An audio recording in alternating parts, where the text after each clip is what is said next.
One important thing to note is that individuals with dyslexia don't reverse words. I think that's a common misconception. And what it does is it makes it seem that dyslexia is a visual issue, and it's really not.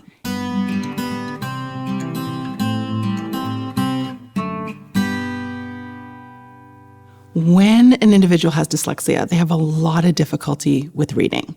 They have a hard time understanding that the symbols that we call letters are connected to sounds, and that you can string those sounds together to make a word.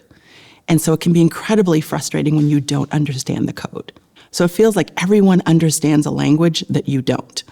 And it can be very frustrating to see other kids around you reading fluently, easily, and you're struggling. And so oftentimes kids who have dyslexia avoid reading, right? They don't read for pleasure. They try to avoid tasks that involve reading and maybe even tasks that involve writing because it's just really hard.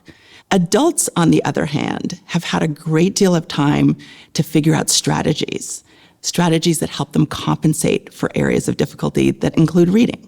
And so they've figured out ways to avoid reading, figured out ways to use their strengths to compensate for reading difficulties, and they found a way to do things in their lives, either at university or college or in their jobs, that don't require a great deal of reading. So symptoms of dyslexia can look different in children than they do in adults. So when children are very young, oftentimes they have difficulty first learning the letters of the alphabet.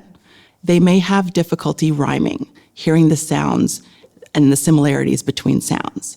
And as they get older, they have a difficult time matching letters to sounds. So what happens as they get older, they read less accurately, which means they make more errors when they read. They also read more slowly. And because they're making more errors when they read, oftentimes the paragraphs don't make sense. And so they have difficulties with comprehension. And those difficulties can persist into adulthood. Adults can have similar difficulties, whereas they may be better at matching those letters to sounds, but when they come across a word that they've never seen before, they have a hard time, again, using that code to decode those words. And so they also make errors. As adults, they may have learned to compensate, they may have memorized what a lot of familiar words look like, but then they may read more slowly. And they may resist reading because it's so hard and it takes so long to do. And they may not always understand all the things that are on the page. Oftentimes people ask, is there a test for dyslexia? And there are a number of ways that we can assess and test for dyslexia. And a lot of that involves testing reading. Are they having more difficulty with reading than they're having in other areas, like problem-solving ability or their memory or their attention or other tasks that they do really well? And when you test for dyslexia, what you're looking to see is whether or not those scores on tests of reading are lower than you would expect, given normal instruction in school, given strong abilities in other areas.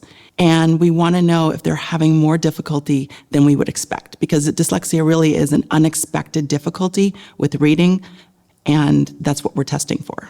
So one thing that I really want you to know is that adults can be diagnosed with dyslexia. So if individuals have been struggling their whole life with reading and they really haven't understood why they've struggled, you can absolutely get identified, get diagnosed, and it will open up a world of possibilities for you, and there is help to make reading a lot more easy for you. Hey, thanks so much for watching. If you found this helpful, we actually have a lot more content like this on our channel, so make sure you subscribe. By doing so, you can help our mission at Understood, which is to make sure that the 70 million people with learning and thinking differences, like ADHD and dyslexia, can thrive.